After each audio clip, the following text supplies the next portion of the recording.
Marcos capítulo 6, versículos 45 até os 52.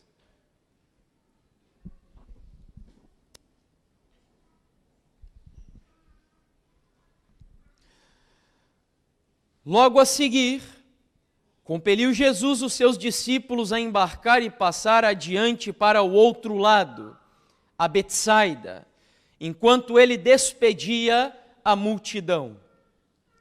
E tendo-os despedidos, subiu ao monte para orar. Ao cair da tarde, estava o barco no meio do mar, e ele sozinho em terra. E vendo-os em dificuldades a remar, porque o vento lhes era contrário, por volta da 4ª vigília da noite veio ter com eles, andando por sobre o mar, e queria tomar-lhes a dianteira. Eles, porém, vendo-o andar sobre o mar, pensaram tratar-se de um fantasma e gritaram, pois todos ficaram aterrados à vista dele. Mas logo lhes falou e disse: tende bom ânimo, sou eu, não temam ou não temais. E subiu para o barco para estar com eles, e o vento cessou. Ficaram entre si atônitos, porque não haviam compreendido o milagre dos pães, antes o seu coração estava endurecido.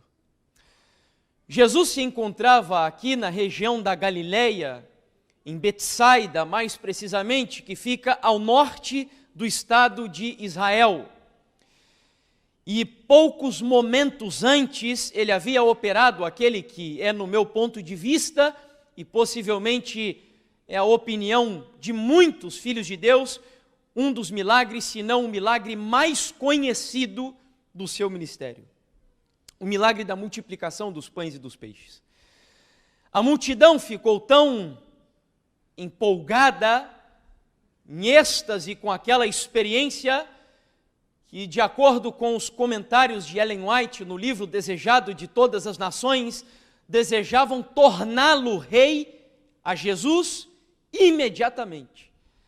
A Bíblia diz, por exemplo, no Evangelho de João, capítulo 6, versículo 15, que queriam, inclusive, fazê-lo rei à força.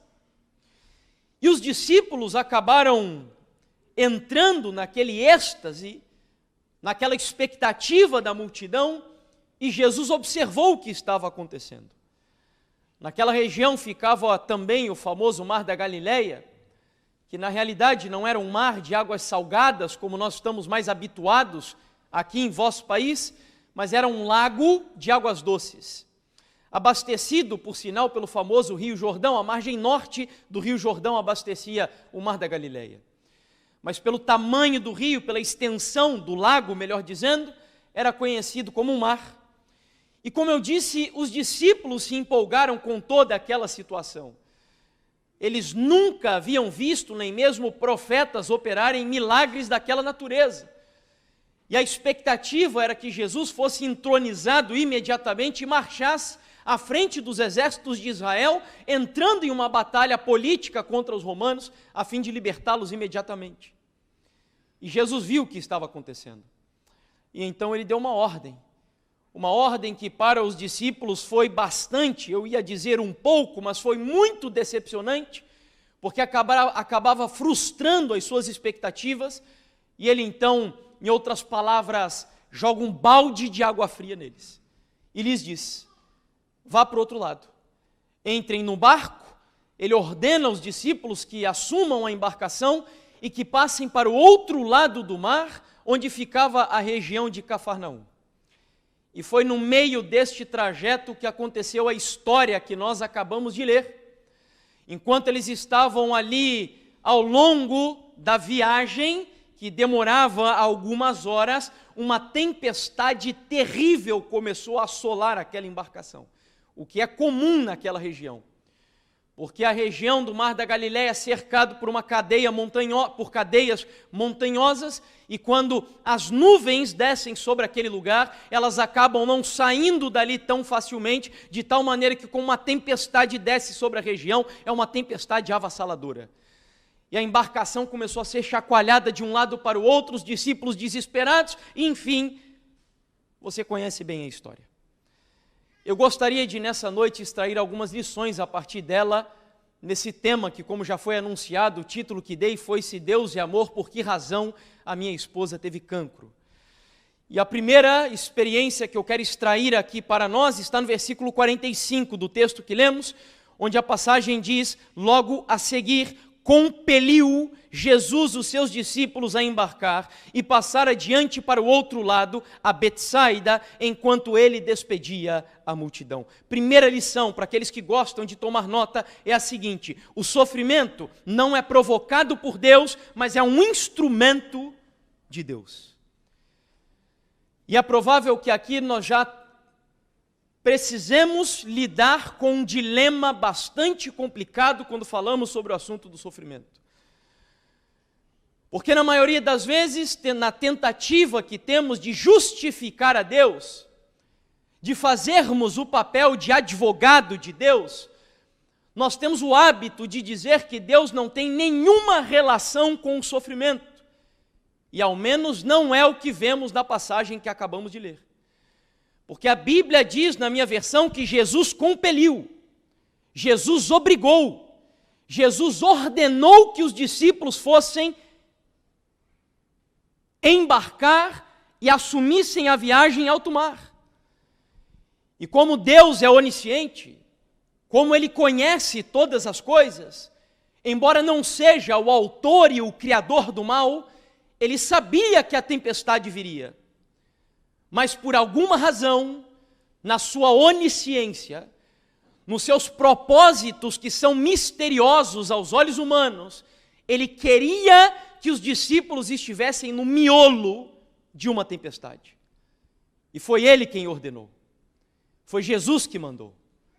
Foi Ele que, se bem é certo, como eu acabei de dizer, talvez não seja o causador da tormenta, mas Ele usou a tormenta como um instrumento, por alguma razão. E é difícil nós falarmos sobre isso na nossa geração. A geração que deslocou o sentido da palavra felicidade, dando a ela uma conotação de prazer. Ou seja, eu só sou feliz quando eu tenho prazer. E o problema é que o prazer, ao menos em nossa época, ele é muito flexível. Ele depende de determinadas circunstâncias que me agradem, que me favoreçam, para que eu tenha prazer. E isso significa dizer que a felicidade não é algo absoluto, então, na vida daquele que pensa que ser feliz é ter prazer. E falar que os sofrimentos fazem parte dos propósitos de Deus é difícil, uma vez que nós acreditamos que Deus nos criou para sermos o quê? Felizes. Deus não te criou para ser uma pessoa que viva em lamúrias, em lamento, em angústias, em aflições. Não, Deus nos criou para sermos felizes. E eu me arriscaria a dizer que o próprio sentimento de prazer não é algo que faz parte da natureza caída. Foi criado por Deus. Os hormônios que produzem em você a sensação de prazer, como a serotonina, a endorfina e etc., são criados por Deus.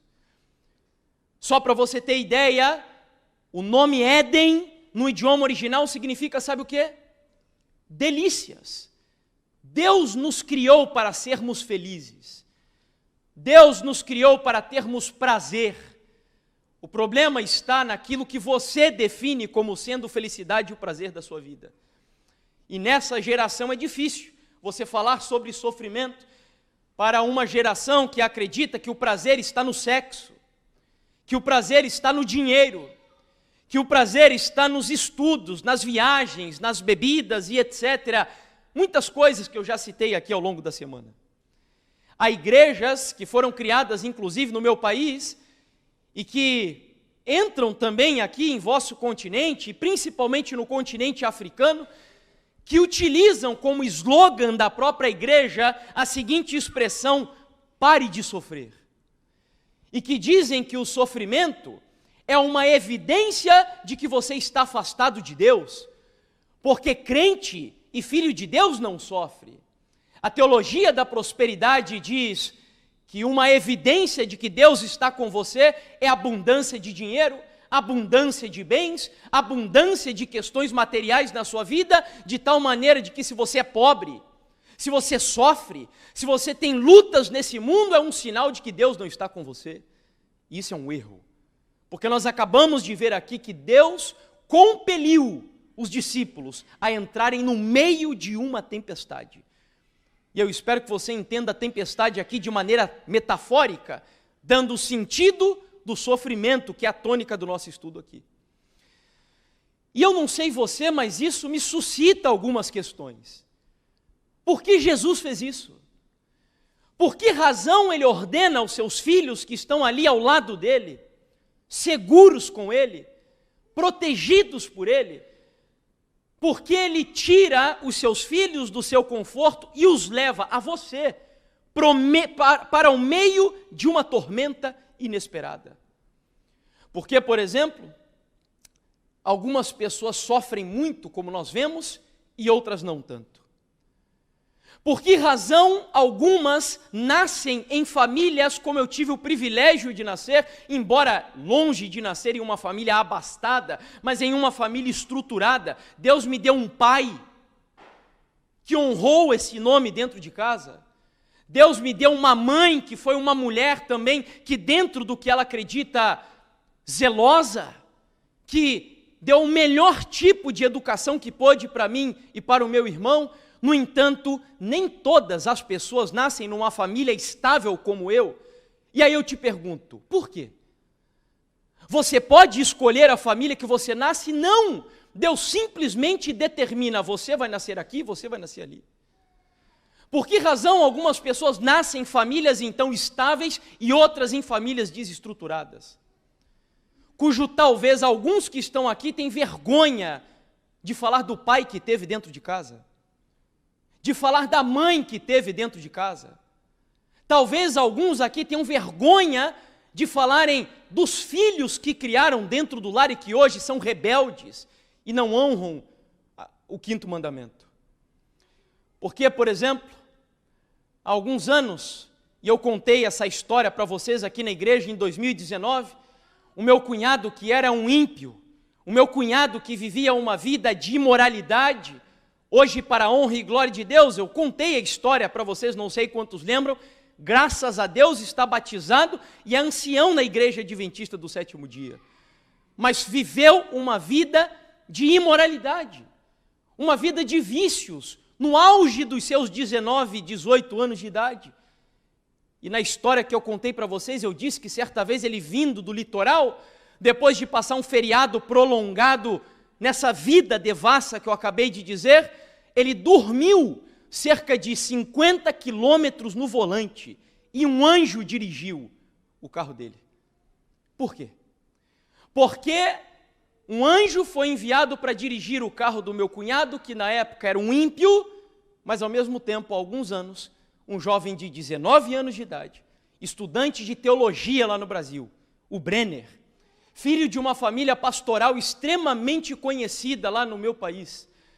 Certa vez, voltando de um velório, um ente querido da família havia morrido, e eles voltando em família, num carro, chuva torrencial, o pai dele acabou perdendo, que é pastor, o controle do carro, o carro capotou, e um único da família que morreu naquele veículo foi o Brenner, 19 anos de idade, no segundo ano de teologia.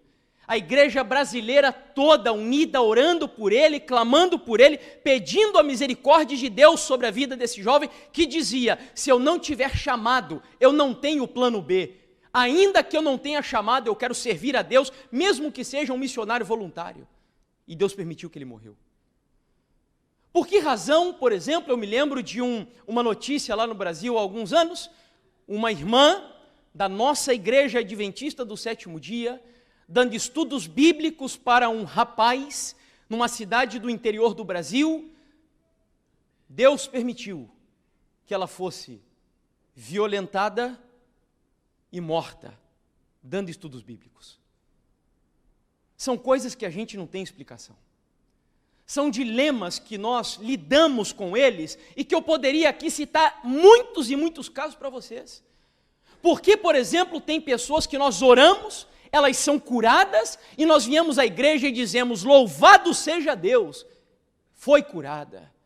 Mas tem outras que a igreja ora, a igreja jejua, a igreja clama e elas não são curadas. Por exemplo, minha esposa, graças a Deus ela está, eu pela fé digo, curada para a honra e glória do Senhor, embora ainda esteja durante um processo. Mas teve uma jovem que um pouco antes da minha esposa passou por um dilema que é incompreensível.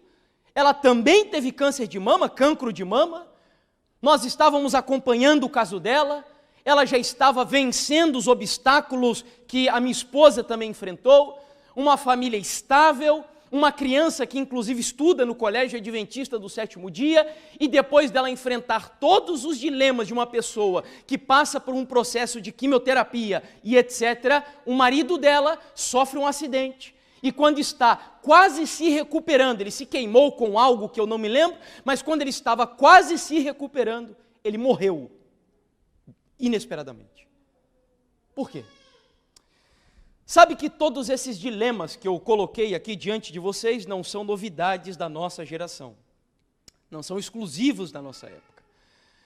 O Salmo 73, que é um salmo escrito por Asaf, ele já antecipa, como que numa prévia, os questionamentos que nós fazemos, as respostas que carecemos e que muitas vezes não encontramos. Onde Asaf vai dizer no Salmo 73, versículo 6, quando tentei entender tudo isso, achei muito difícil para mim. E é difícil. E tem coisas que inclusive são inexplicáveis, porque Jesus te leva para o meio de uma tormenta. Bom, vamos à segunda lição. Eu disse que, em primeiro lugar, Deus, ou o sofrimento, não é provocado por Deus, mas é instrumento de Deus. Em segundo lugar, vamos ao versículo 48, segunda lição que nós vamos extrair da passagem. E vendo-os em dificuldade a remar, porque o vento lhes era contrário, por volta da 4ª vigília da noite, veio ter com eles andando por sobre o mar. Segunda lição que nós extraímos aqui da passagem: a demora ou silêncio de Deus em meio ao sofrimento. Os judeus tinham o costume de dividir o período noturno do seu dia em 4 vigílias. Das 6 às 9 da noite, das 9 à meia-noite, da meia-noite às 3 e das 3 até as 6 horas da manhã. A Bíblia diz, se você notou aqui a passagem, que os discípulos entraram no barco, lembrando, por ordem de Jesus, a que horas, mais ou menos? No fim da tarde. O que significa dizer que foi entre 3 horas da tarde até, no máximo, às 6 horas da tarde. Mas a Bíblia diz que Jesus só veio resolver o problema dos discípulos a que horas? Mais ou menos. Em que vigília da noite? Na 4ª vigília da noite. O que nos representaria aqui das 3 até as 6 horas da manhã, mais ou menos. A conclusão que chegamos é que os discípulos ficaram pelo menos no meio daquela tempestade terrível de 6 a 9 horas ininterruptas. Eu te pergunto, isso é bastante coisa ou é muita coisa? Tem algumas coisas que talvez 6 horas a 9 horas, nós poderíamos estar envolvidos com elas e a impressão que dá é que o tempo passou muito rápido. Por exemplo, hoje eu tive o privilégio de ir com a minha esposa aqui no Porto, visitar aquela região belíssima, e 6 horas ali passou assim, rapidamente.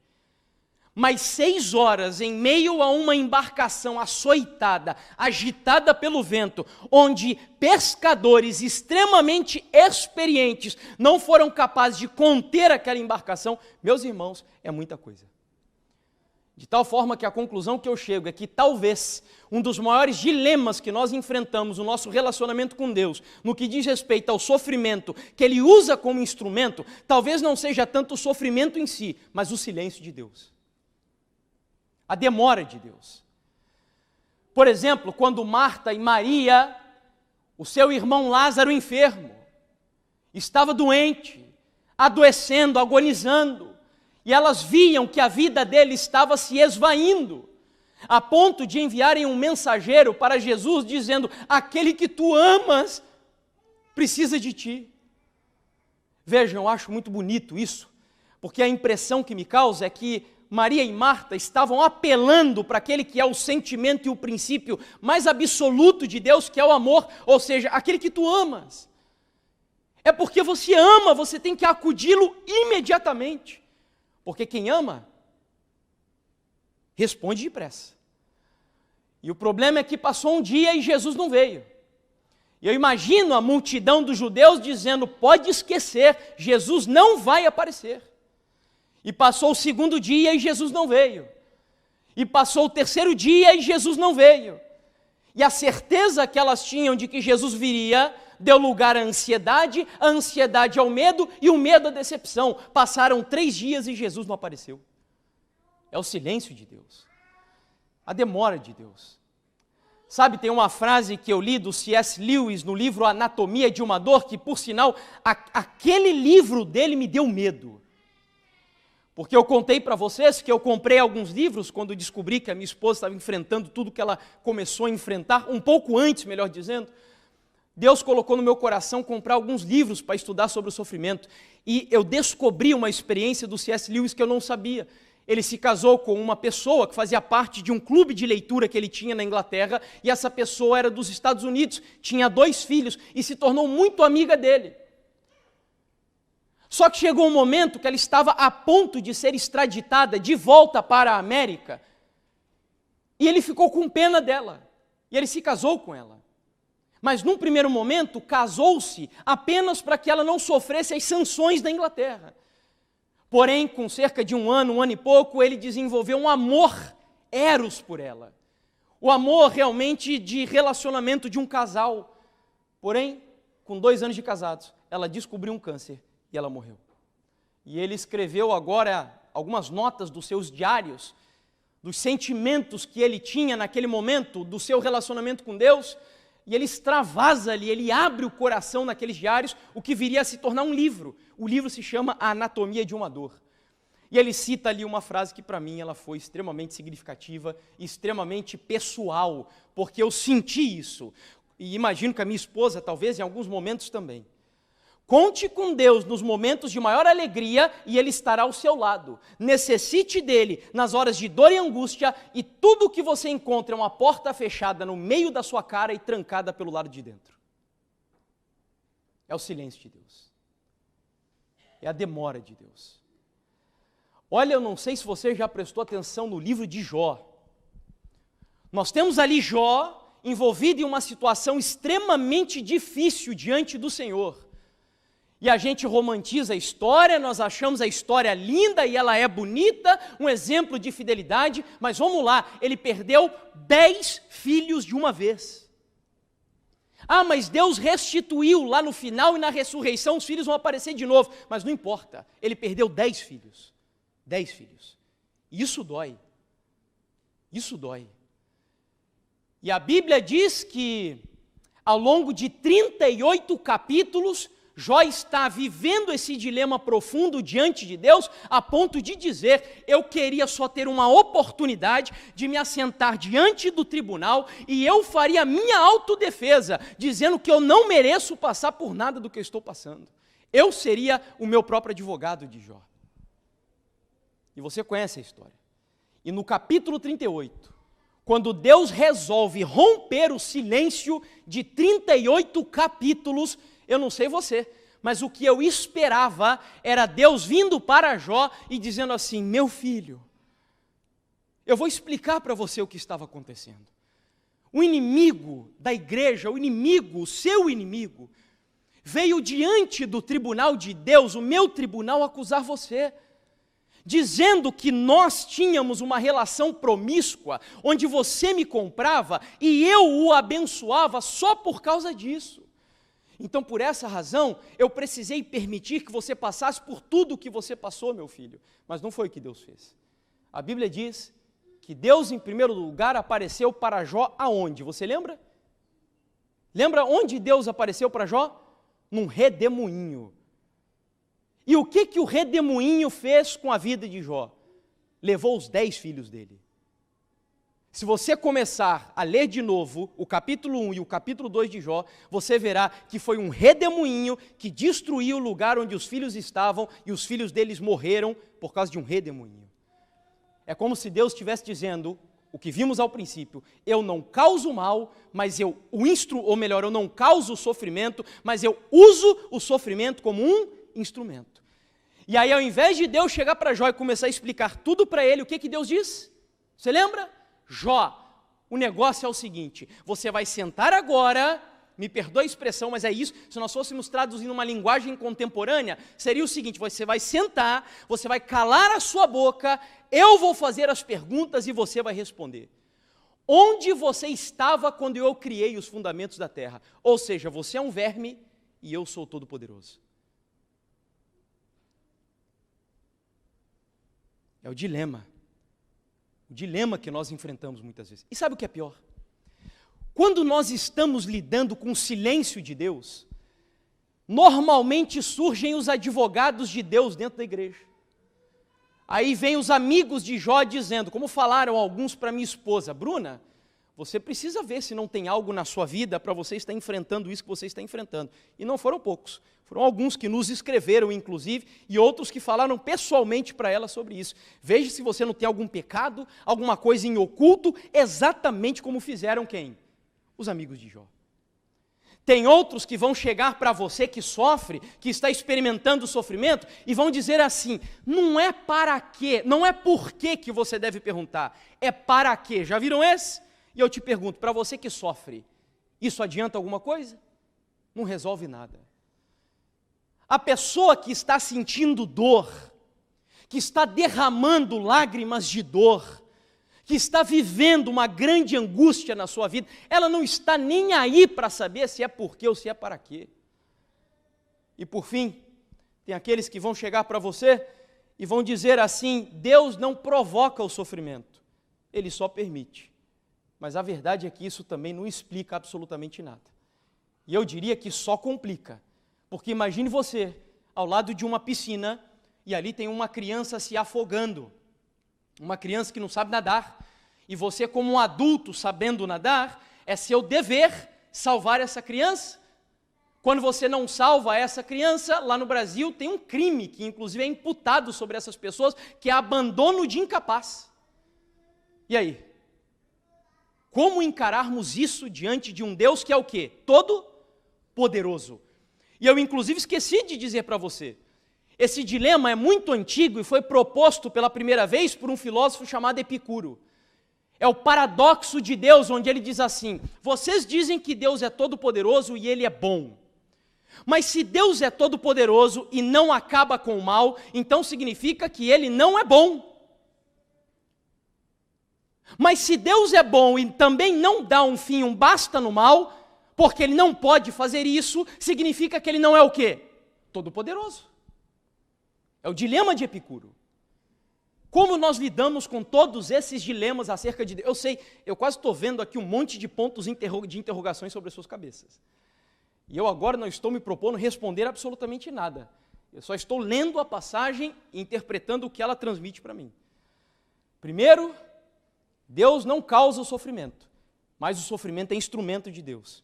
Segundo, a demora ou o silêncio de Deus em meio à dor talvez seja um dos maiores dilemas que nós devemos enfrentar. Terceiro, e aqui nós vamos já começar a encontrar talvez algumas respostas. Versículo 49. Verso 49. Eles, porém, vendo a Jesus andar sobre o mar, pensaram tratar-se do quê? Um fantasma. E o que eles fizeram? Gritaram de desespero e de pavor. Terceira lição que eu extraio aqui do texto, nós precisamos de discernimento espiritual para compreender a atuação de Deus através do sofrimento, porque do contrário, nós vamos ter um problema. Mas vamos nos colocar aqui na pele dos discípulos.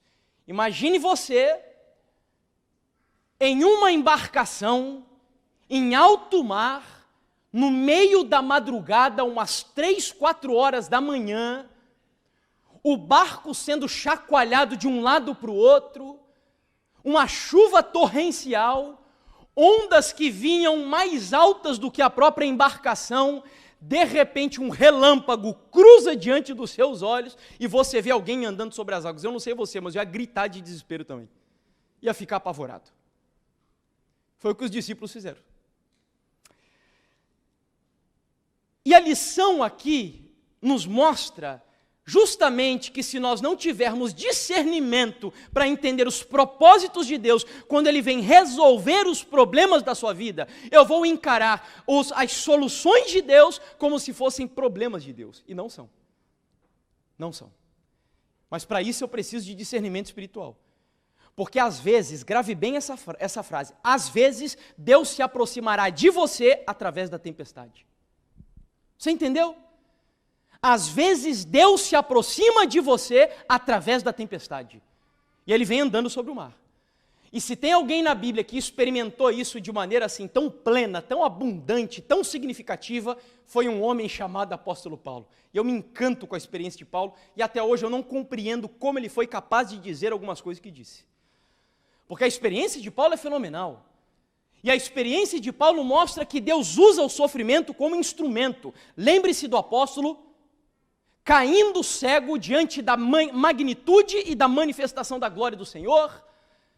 E a Bíblia diz então que Deus chama um homem cujo nome era Ananias, e ele dá uma ordem para Ananias, para quem gosta de registrar, está em Atos 9, versículo 15 ao 16. Vai, porque ali está para mim um vaso escolhido para levar o evangelho aos gentios, e agora atenção a essa frase, e eu lhe mostrarei o quanto importa sofrer pelo meu nome.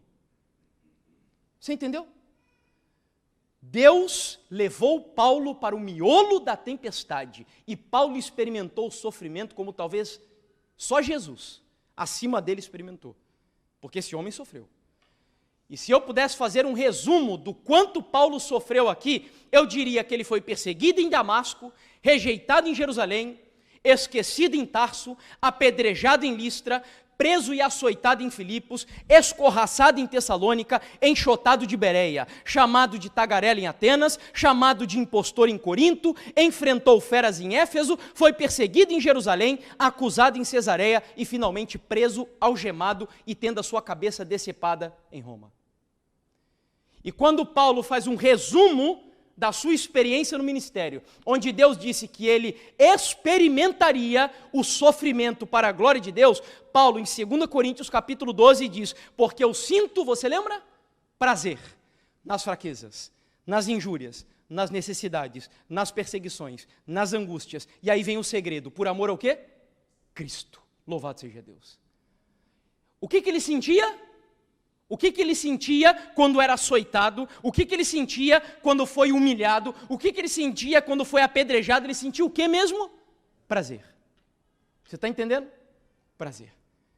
Paulo não era um masoquista ou um sadomasoquista. O segredo de Paulo estava na conclusão desse texto.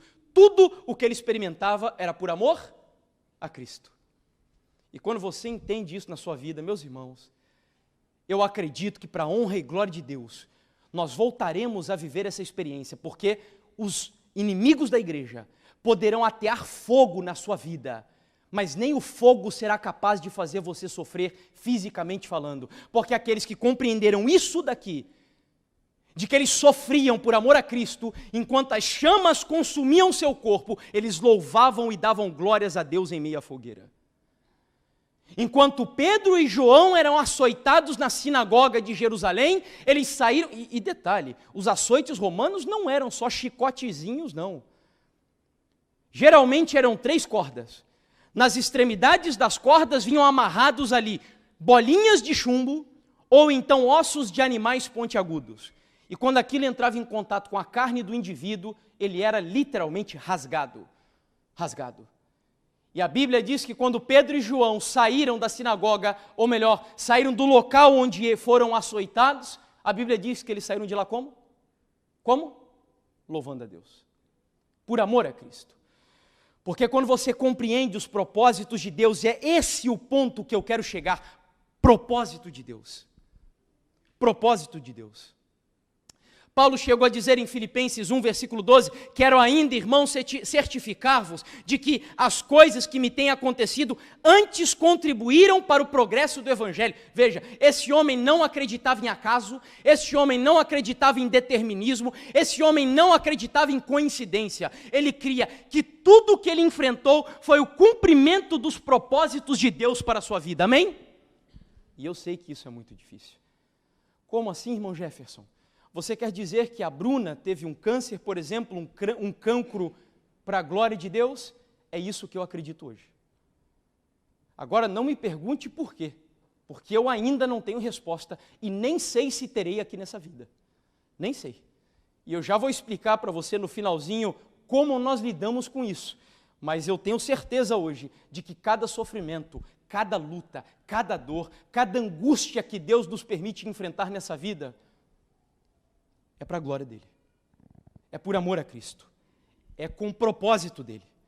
E isso me leva às conclusões deste homem aqui. Saindo agora da esfera apenas espiritual e entrando na esfera científica, não sei quantos conhecem esse psicoterapeuta chamado Viktor Frankl. Alguém já ouviu falar dele? Ok, estou vendo algumas mãos aí levantadas.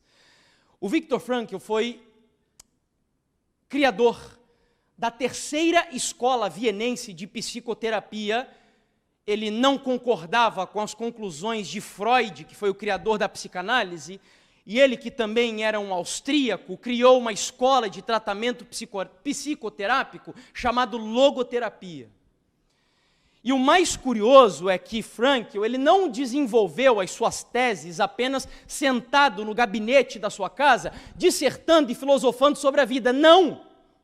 Ele era judeu, ele foi prisioneiro dos campos de concentração nazista e esteve, inclusive, no pior que Hitler criou, que foi Auschwitz. E ali dentro, como um cientista, um pesquisador de transtornos psiquiátricos, ele chegou à seguinte conclusão: pessoas que têm sentido de vida, que têm razão de viver, que têm propósito de vida, elas encaram os dilemas, as dificuldades, as dores de uma maneira diferente das outras. Para você ter noção, tinham pessoas que estavam no campo de concentração e tinham a capacidade de contarem, a gente fala piadas lá no Brasil, não sei como vocês falam aqui, é piadas também? Piadas, brincadeiras. Pessoas que mesmo na escassez do pão, mesmo com pouco alimento, sabe o que eles faziam? Eram capazes de repartir e dividir com seus companheiros, que aliás dividiam uma cama em 9 pessoas. 9.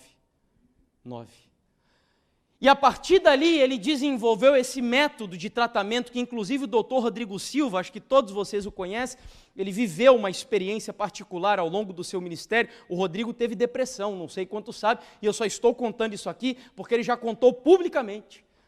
E foi justamente fazendo o tratamento proposto pelo Dr. Viktor Frankl que ele conseguiu superar esse dilema da sua vida ao descobrir que ele tinha um sentido de vida para qual Deus o criou e que nenhum ser humano no planeta Terra poderia substituí-lo dentro daquele propósito criado por Deus. E quando você descobre isso, propósito de vida, sentido de vida, as coisas mudam. Esse é um dos livros mais famosos dele, do Viktor Frankl, chamado Em Busca de Sentido, onde ele diz assim, falando sobre a experiência do campo: ai daquele que não via no campo de concentração mais uma meta de vida diante de si, cuja vida não tinha mais conteúdo, mas perdia o sentido de sua existência, e assim todo e qualquer sentido para suportar o sofrimento. Essas pessoas perdiam a estrutura e sucumbiam muito cedo. E ele conclui: se é que a vida tem sentido, também o sofrimento necessariamente o terá. Afinal de contas, o sofrimento faz parte do quê? Da vida. Então há uma razão para o sofrimento existir. E é isso que Paulo estava tentando dizer ao afirmar por amor a Cristo, para a glória de Deus, para honrar o nome do Senhor. Há um pastor presbiteriano chamado Hernandes Dias Lopes que diz o seguinte sobre a experiência de Paulo: o que determina a vida de um indivíduo. Não é o que lhe acontece, mas como reage ao que acontece. Há pessoas que são infelizes tendo tudo, há pessoas que são felizes não tendo absolutamente nada. Ellen White tem uma frase que eu acho espetacular, onde ela diz assim: Deus precisa de homens e mulheres, obviamente, que sejam senhores de si e não escravos das circunstâncias. Eu quero contar uma história para vocês aqui brevemente.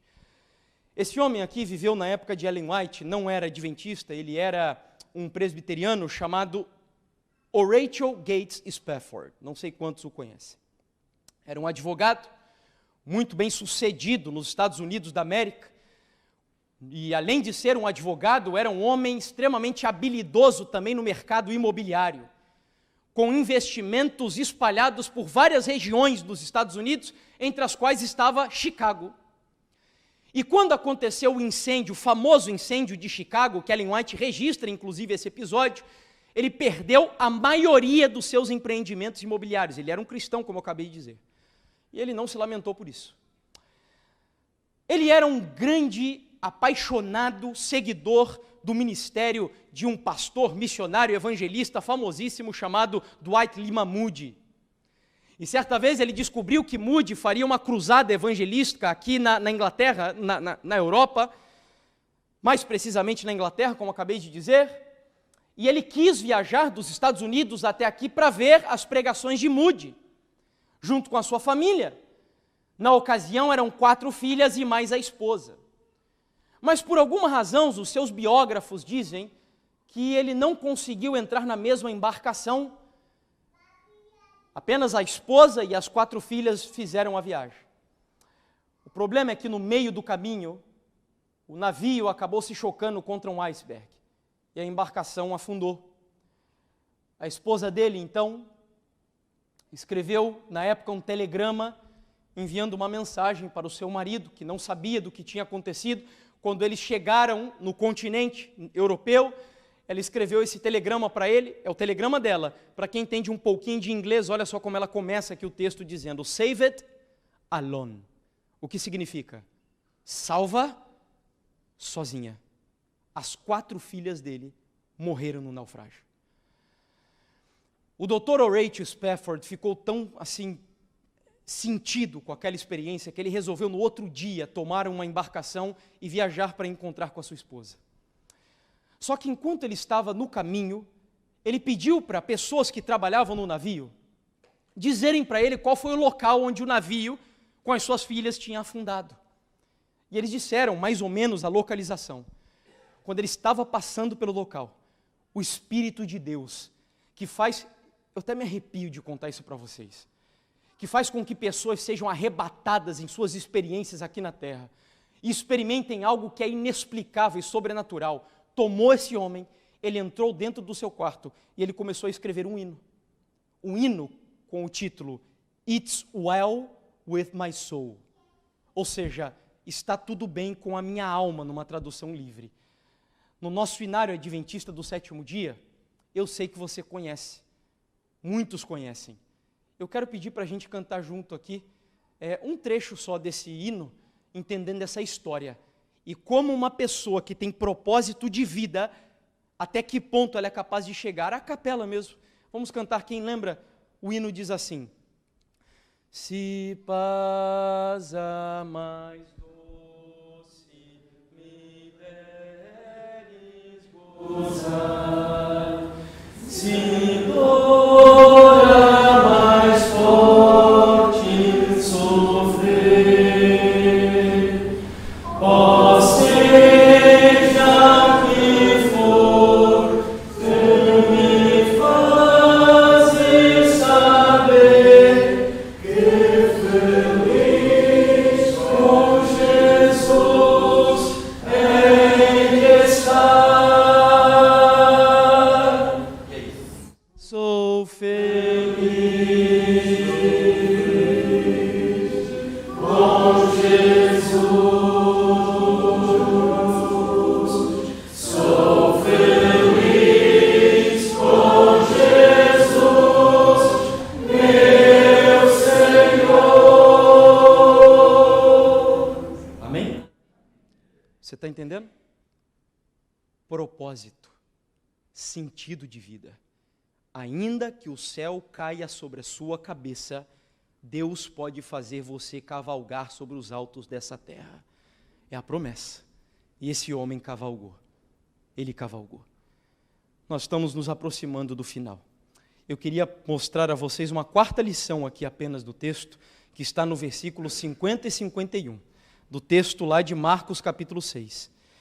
Pois todos ficaram aterrados à vista dele, quando Jesus ordena o término da tempestade, mas logo lhes falou e disse: tem de bom ânimo, sou eu, não temam.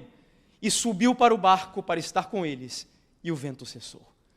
Esse texto ele me ensina o seguinte: o sofrimento é pedagógico.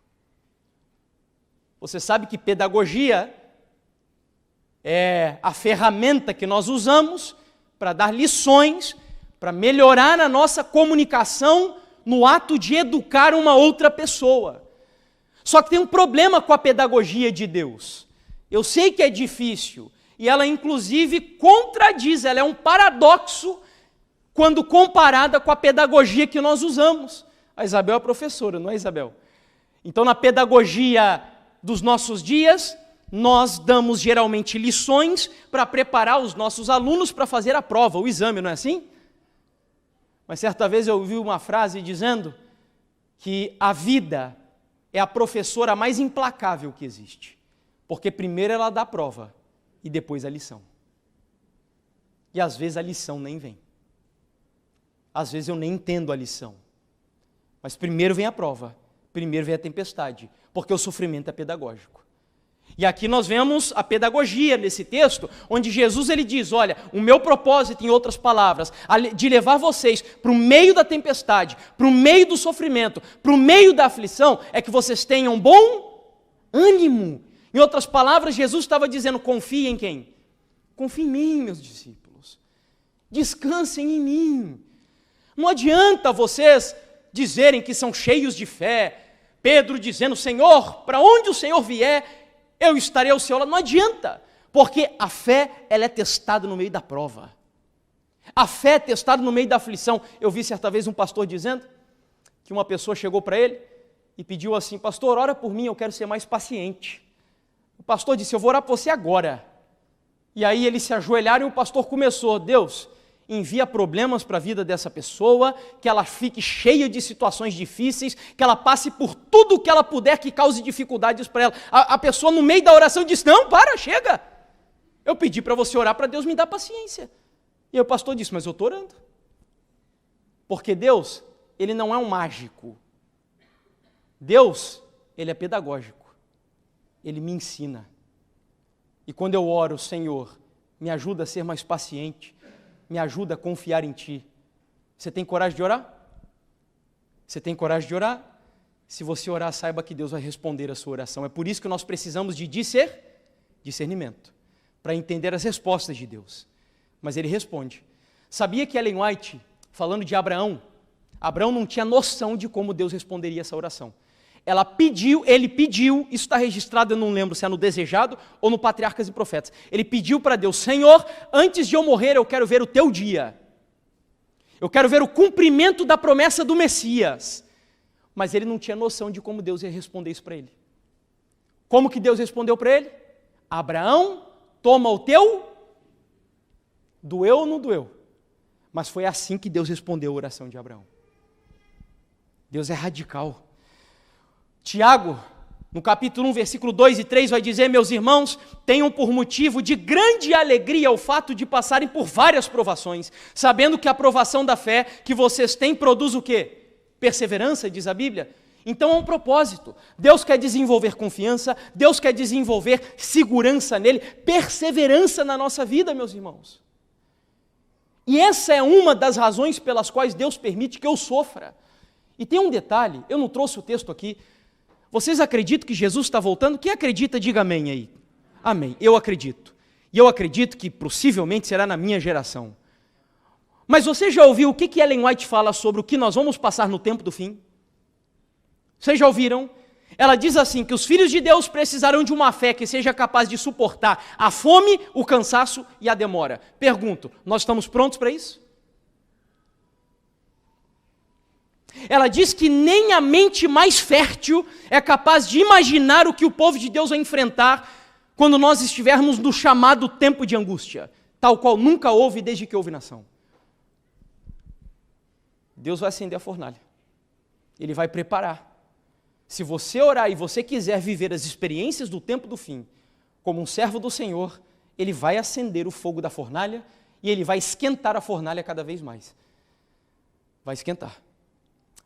Mas, quero colocar duas frases aqui breves para vocês. Deus usa o sofrimento, porque às vezes a gente pensa que Deus só faz sofrer as pessoas que são rebeldes. Não, Deus usa o sofrimento para disciplinar o desobediente, mas Ele também usa o sofrimento para aperfeiçoar o imperfeito. Você entendeu? São coisas diferentes. Deus usa o sofrimento para disciplinar o desobediente, mas Ele também usa o sofrimento para aperfeiçoar o imperfeito. Esse texto aqui talvez nos ajude. É um dos livros que mais contribuiu para a minha experiência com a da minha esposa durante todo o processo que enfrentamos. E o texto diz assim: como traz à tona o que há de pior em nós, o sofrimento também nos leva a examinar a nós mesmos e a perceber as nossas fraquezas. De certa forma, é apenas no sofrimento que sabemos se nossa fé e confiança estão de fato em quem? Em Deus. É só ali.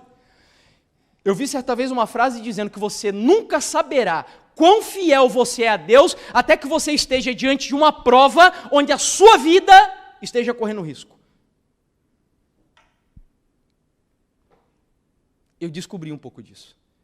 Porque eu sei que as pessoas veem o irmão Jefferson pregando e muitas vezes supõem assim: uau, o irmão Jefferson deve ter uma fé robusta, uma fé inabalável, é como uma rocha o que vem sobre ele, o que vem sobre a casa dele, nunca o faz passar por lutas, dificuldades, por lamentos e aflições. Não, eu descobri, como diz o C.S. Lewis, que o meu castelo cristão, que parecia ser um castelo rochoso, nada mais era do que um castelo de cartas, porque eu fui abalado pelo que minha esposa enfrentou. E eu não tenho nenhuma vergonha de dizer para vocês, eu sou aquilo que eu sou aqui no púlpito, a minha esposa está aqui para não me deixar mentir, é o Jefferson. Talvez, seguramente minha esposa conhece um pouco melhor, né? Ela sabe de coisas que talvez vocês não saibam dos meus defeitos de caráter, mas eu gosto de ser transparente. E a oração mais difícil que eu demorei para fazer, quando a minha esposa enfrentou o que enfrentou, foi: seja feita a tua vontade. Eu não conseguia fazer isso. Eu orava e clamava a Deus dizendo: cura a minha esposa, Senhor. Eu casei com ela para passar o resto da minha vida. Eu amo a Bruna. Ela tem sido a minha auxiliadora no ministério. Cura a Bruna, Senhor. Cura. Eu lembro até hoje, quando chegou o dia da cirurgia da Bruna, e foi assim um momento muito emocionante para nós. E eu sou ancião ordenado, então não tinha um pastor naquele momento. E junto com meu sogro, nós nos ajoelhamos e nós ungimos a Bruna. Porque eu morria de medo de que na cirurgia eu perdesse a minha esposa. Eu não tinha coragem de dizer: Senhor, seja feita a tua vontade, porque o que mais me dava medo era que a vontade de Deus fosse que a minha esposa morresse. Medo. E é difícil. É difícil. Eu quero colocar uma citação aqui a mais, de Ellen White. Esse texto é um dos mais espetaculares sobre esse assunto, onde ela diz assim: Deus sempre tem provado o seu povo na fornalha da aflição. É no calor da fornalha que a escória, o lixo, se separa do verdadeiro ouro do caráter cristão. Jesus vigia a prova. Ele sabe o que é necessário para purificar o precioso metal, para que este metal possa refletir o brilho de seu amor. É por meio de sofrimentos o quê? Severos. Se parasse só em sofrimento eu já ficaria satisfeito, mas o texto diz sofrimentos severos, decisivos, que Deus disciplina os seus servos. Ele vê que alguns têm capacidades que poderão ser empregadas no avançamento de sua obra e põe tais pessoas à prova. É Deus que te leva para o meio delas, em sua providência. Ele as leva. Veja, Ellen White está aqui praticamente chegando às mesmas conclusões que nós chegamos usando só a Bíblia, porque ela era inspirada por Deus. Ele as leva a posições que provem o seu caráter e revelem defeitos e fraquezas que têm estado ocultas ao seu próprio conhecimento. Dá-lhes oportunidade para corrigirem tais defeitos e adaptarem-se ao seu serviço.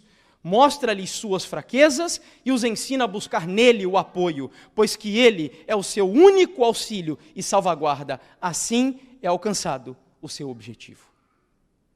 Eu posso ouvir um amém? Não é fácil, né? Vamos ser sinceros, é fácil isso daqui? Não é. Essa é a parte talvez mais difícil da religião, mais difícil da fé.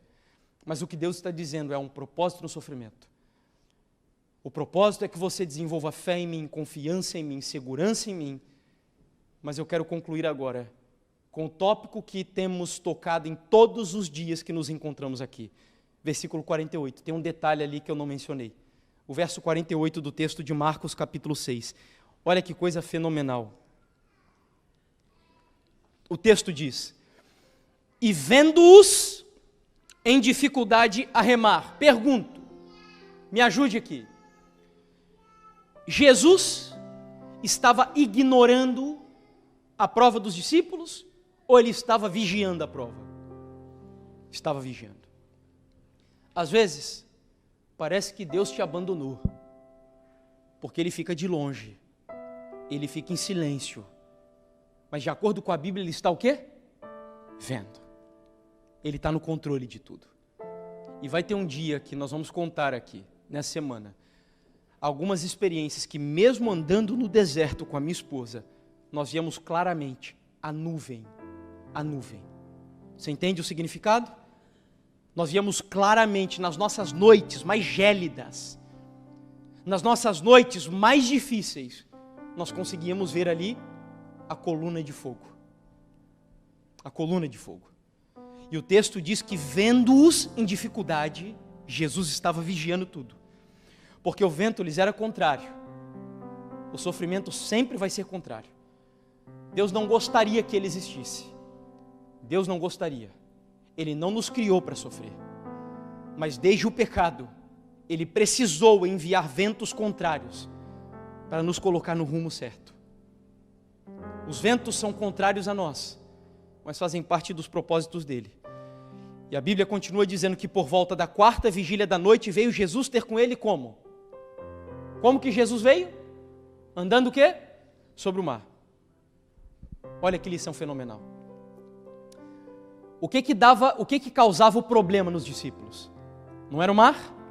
Não era o mar que chacoalhava a embarcação de um lado para o outro? Não era o mar que eles não conseguiam dominar? Não era isso? A Bíblia diz que Jesus veio andando sobre o mar. Sabe qual é a lição que a Bíblia tem aqui? Sabe qual é a experiência que Deus está mostrando para mim e para você aqui? Aquilo que conspira contra você, aquilo que causa problemas para você, está literalmente debaixo dos pés do Senhor Jesus. Louvado seja Deus por isso. Debaixo dos pés dele. E quando a Bíblia usa essa expressão, o estrado dos seus pés, é para mostrar que Deus está no controle e que Ele é soberano. Parece que não, mas Ele continua no controle. Continua no controle. Olha, em momento algum, não existe nenhum texto na Bíblia. E o meu objetivo com esse tema de hoje não era dar explicações profundas sobre o sofrimento para você. Porque eu me aventuraria num campo aqui que não me compete e que nem nos interessa como cristãos, que é o campo da filosofia. Nós estamos aqui em busca de teologia. E aquilo que a Bíblia diz em sua teologia sobre o sofrimento e sobre Deus, não há nenhum lugar onde ela promete que Deus explicará tudo o que eu enfrento na minha vida. Nenhum lugar. E mais, quando eu creio num Deus soberano, Deus ele se reserva para si o direito de não explicar tudo o que acontece com você. Eu sei que é difícil, mas se Deus é soberano e eu preciso confiar nele, ele não precisa explicar. Agora há uma garantia que ele me deu, e essa eu acho espetacular. No livro de Salmos, a Bíblia diz que Deus tem um odre no céu. É um recipiente, onde ali estão guardadas todas as lágrimas de dor que os seus filhos um dia derramaram na sua vida. E eu quero dizer mais para você. Possivelmente os piores dias da sua vida ainda não chegaram. Eles ainda chegarão. Mas o que Deus garante e promete para você é que cada lágrima derramada, cada lágrima de dor, Ele recolherá no seu odre e chegará um dia que lá no reino dos céus, e aí eu te garanto, você vai chegar para Jesus, Ele vai te assentar no colo dele ou do lado dele, e ali Ele vai explicar o que hoje é inexplicável ainda para você. Ele vai pegar cada lágrima e Ele vai dizer, sabe essa lágrima aqui? Que você derramou sozinho naquele dia. Foi por causa disso, disso e daquilo. Deus não disse para você que a vida seria um mar de rosas. Ele falou que você andaria pelo vale da sombra da morte. E Ele te garantiu uma coisa: eu estarei contigo e você estará seguro. É o que Deus nos garante. Tem uma frase que eu ouvi de alguém, e durante esse processo todo que nós enfrentamos, essa frase eu guardei no meu coração e na minha vida. E a frase diz assim: se você sabe quem Deus é, você não precisa entender tudo o que Ele faz. Você entendeu? Se você sabe quem Deus é, você não precisa entender tudo o que Ele faz. Isso é confiança em Deus. E ontem eu terminei o culto dizendo a vocês que quando nós íamos para a casa do meu cunhado, procurando um momento ali de recreação com pessoas que nós amamos muito, a minha esposa, no mesmo dia que nós faríamos a viagem para a casa do meu cunhado, ela teve uma consulta e o mastologista deu uma notícia que para nós foi muito difícil. Ela entrou no carro em prantos e eu, desesperado, perguntei para ela o que tinha acontecido. E eu quero chamar a Bruna para vir aqui, a minha esposa. Ela vai compartilhar um pouquinho dessa experiência com vocês. Tá ali.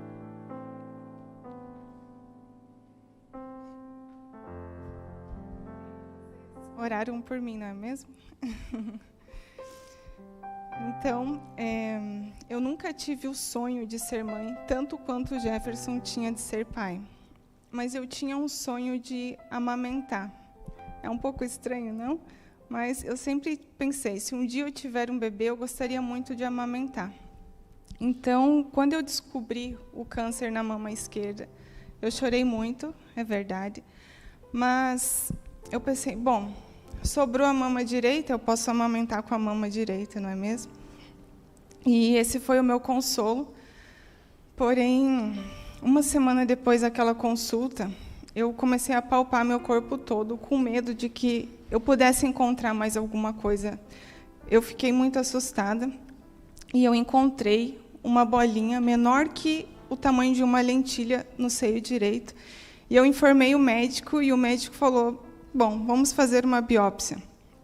E na última consulta eu fui para receber o resultado do exame e ele, sem muito cuidado, me falou que eu estava com câncer também na mama direita.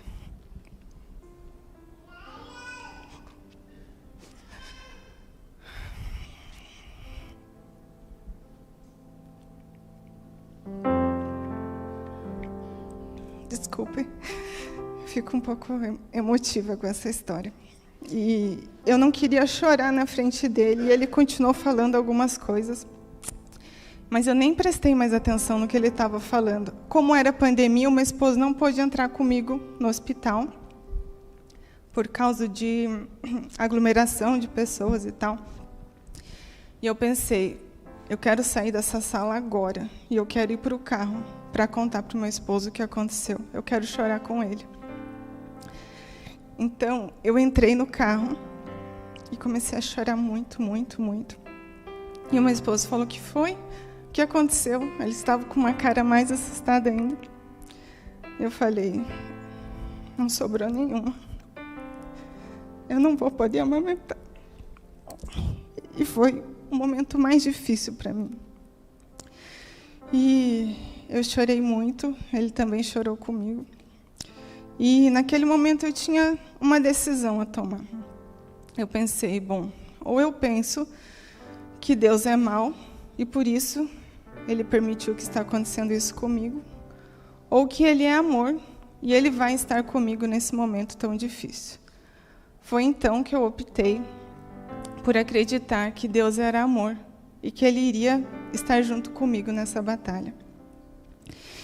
E você passar por uma situação difícil não quer dizer que se você chorar, você não confia em Deus.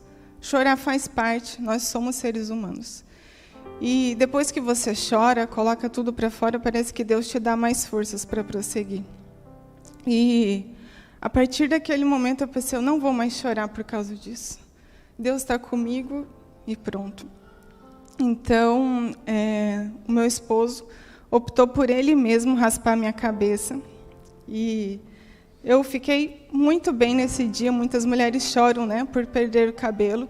Eu resolvi pensar positivo e pensei, bom, ele vai crescer, é só um período, eu vou provar ele agora de todos os tamanhos, porque eu nunca tive coragem de cortar ele curto.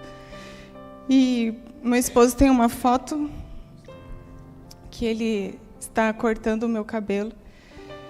E eu posso dizer que, com Cristo ao meu lado, foi muito fácil. Hoje eu olho para trás e vejo como foi fácil quando você está com Cristo. Então, aqui está a foto. Vocês podem ver que eu não estou chorando. E eu tirava muitas fotos careca, não me preocupava com isso, porque eu sabia que aquilo eram marcas que Deus estava fazendo para atuar na minha vida. E, com certeza, apesar do sofrimento que eu passei, que não foi nada comparado ao que Cristo passou por mim, eu tenho certeza que isso resultou em mudanças na minha vida e serve de testemunho para várias pessoas que um dia passaram por isso ou por outros problemas parecidos com esse. Eu tinha planejado uma conclusão para o tema. Eu ainda ia contar uma outra situação que aconteceu, eu vou deixar para amanhã, mas eu quero concluir aqui antes de orar. Nós vamos ter uma mensagem musical, certo? Eu não sei se você já percebeu, mas quando você chegar em Jerusalém, as portas por onde você vai passar são portas de pérola, não é? São de pérola. E é uma porta inteira de pérola. Enquanto aqui as pessoas valorizam uma bolinha, lá no céu vai ser uma porta inteira. E você já viu como que uma pérola é formada? Já viu a história do processo de formação da pérola? Quando um pequeno grão de areia entra na concha e aquilo começa a magoar o corpo, a substância interna dela, ela libera uma substância e aquela substância começa a envolver o grão de areia. E o problema é que esse grão de areia, quando entra na concha, ele machuca a concha. A concha é uma vida e ela sente dor, literalmente. E ela libera essa substância para envolver o grão de areia. E é justamente essa substância liberada que forma a pérola. Isso é tão raro, porque muitas vezes a formação da pérola ela acontece de maneira deformada. E quando você acha uma pérola redondinha, isso é raro, por isso que é tão caro. Eu tenho certeza de que a lição que Deus nos dá, de que quando nós cruzarmos os portais de Jerusalém, e os portais serão de pérola, é porque ali não vai passar ninguém que nunca tenha sofrido, que nunca tenha experimentado o sofrimento e que, acima de tudo, que nunca tenha sido sustentado por Jesus em meio à dor. Pode ter certeza que todos que passarão por ali terão sofrido e terão vencido pelo sangue do Cordeiro. Amém? Quero convidar, não sei quem vai compartilhar, ok? Nossa irmã vai compartilhar uma mensagem musical e enquanto ela canta, reflita você na letra desse louvor. E se você precisa fazer uma entrega especial a Deus, um pedido especial para o Senhor, Senhor, me ajuda a confiar em Ti acima de tudo, independente de qualquer coisa, enquanto ela canta, fique em pé, entregue a sua vida ao Senhor Deus, ao Senhor Jesus, e ainda que Ele te leve para o meio da tempestade, confie nele, porque Ele é o Todo-Poderoso.